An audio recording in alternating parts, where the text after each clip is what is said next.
In his decades-long career as a media executive, David T. Lindy, Swarthmore class of 1982, has executive produced some of Hollywood's most acclaimed films, including Academy Award winners, global blockbusters, and illuminating documentaries.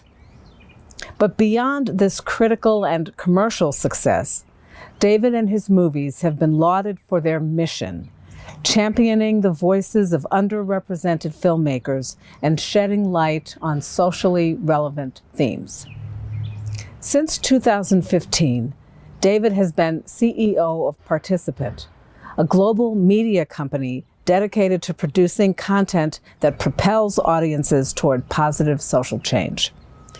In his role overseeing content creation, advocacy, strategic investments, and acquisitions, David has supervised a slate of such captivating content as the Best Picture Oscar winner Spotlight, Best Foreign Language Film of the Year Roma, the recently nominated Judas and the Black Messiah, and the celebrated documentary John Lewis, Good Trouble, directed by fellow Swarthmorean Dawn Porter of the class of 1988. Before joining Participant, David had leading roles at Universal Pictures, Focus Features, Good Machine, and Lava Bear Films, where films released during his tenures collectively earned more than $14 billion globally, with 158 Oscar nominations and 34 wins. He has also been recognized with numerous industry awards, including his own Oscar nomination as a producer on the 2016 film Arrival. David, upon the recommendation of the faculty, and by the power vested in me by the Board of Managers of Swarthmore College and the Commonwealth of Pennsylvania, I have the honor to bestow upon you the degree of Doctor of Humane Letters. Thank you so much, President Smith. I feel really blessed today, and I'm so appreciative of your leadership and your incredible graciousness. I want to start by first recognizing my amazing wife, Felicia Rosenfeld, from the class of 1983, and our two amazing sons, Jess and Adam. You don't get to this place in your life without those who love you, and I love them deeply. I also want to thank the Board of Managers, including Brian Wolf, who have been so courteous in even considering me for this degree. It's also important for me to recognize my colleagues at Participant, especially those who helped me prepare for today. We are all on a version of a journey, and to be able to work with such thoughtful, committed, and intelligent folks is a true blessing. And to the class of 2020, I will be right back to you, but for now, my most sincere congratulations. In my own simple terms, I'm being honored today for my journey after Swarthmore. In that context, I'd like to spend some time grounding why that journey has been so central to my time at Swarthmore, and understanding really grown over the almost 40 years since I left the school. Not surprisingly, I often find myself thinking in imagery, and since I'm often also asked about my work, I find myself consistently returning to the film Arrival, which I had the great honor of producing about 6 years ago, a film that was based on a short story called Story of Your Life. For those of you who have seen the film, you will know that central to the film's plot is a narrative around communication, and specifically the need for our lead character, played by the amazing Amy Adams, to solve the narrative of how an alien species is communicating to us. In the film, through the imagery of an unknown written language, she is seeking to literally close the circle between how we communicate with each other, and ultimately, in doing so, we understand the story of her life. I think of my own life as a series of circles, each with a beginning and an end, and each connecting from one to the next to become a single, larger circle.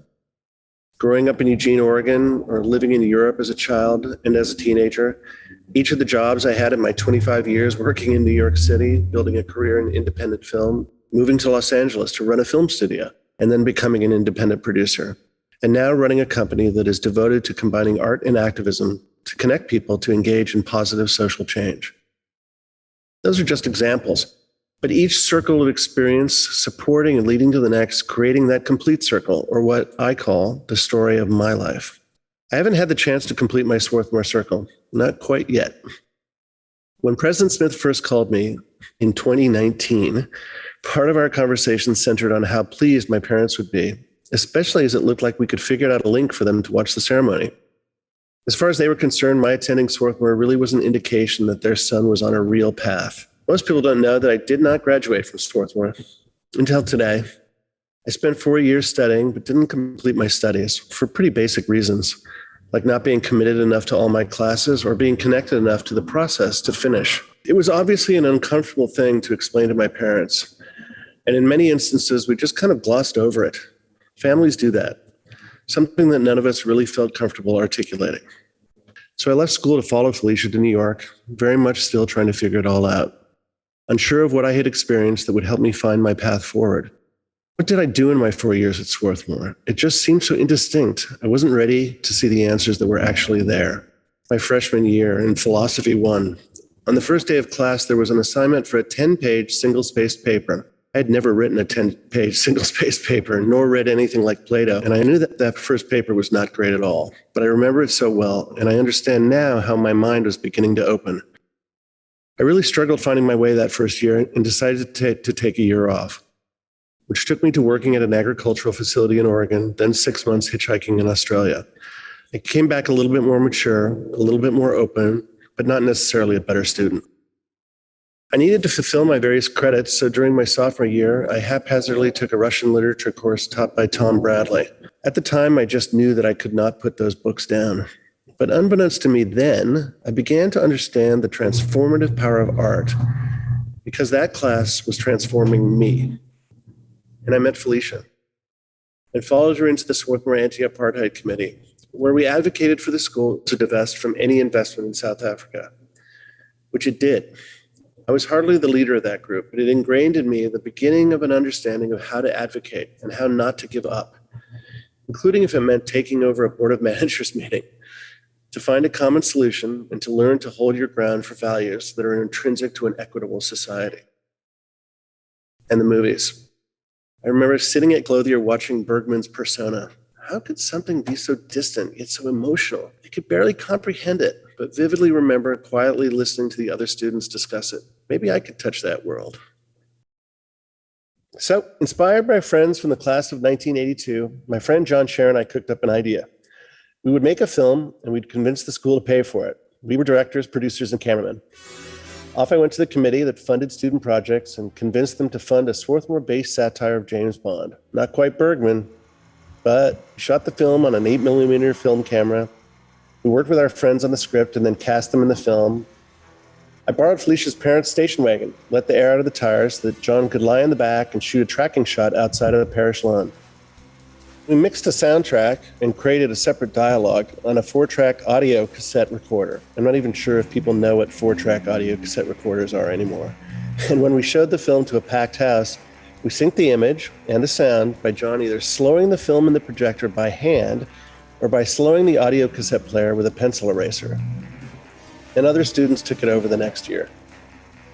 I realize now that, in effect, I raised the financing, we produced the film, and arranged its marketing and distribution. And we created a franchise. I just didn't know it at the time, because I didn't know what any of that meant until today. I guess you can say I went to college for almost 40 years. So today, what does this degree represent for me? How to become a critical thinker, an appreciation for the intricacies of advocacy, a deeper understanding of the importance of social justice, the transformative individual power of art, what it takes to make a film, my life partner. And lastly, if things aren't clear or seem diffuse or lack obvious connection, through experience that can all become clear. So today, my Swarthmore Circle really completes itself. Unfortunately, I can't thank my parents directly. My father passed away last year and my mother's not able to watch a link.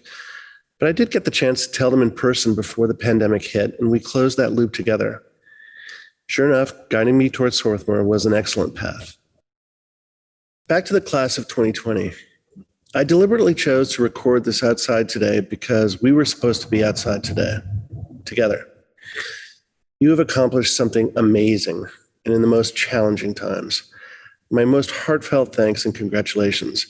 Today, I closed one really important circle in the larger circle of the story of my life.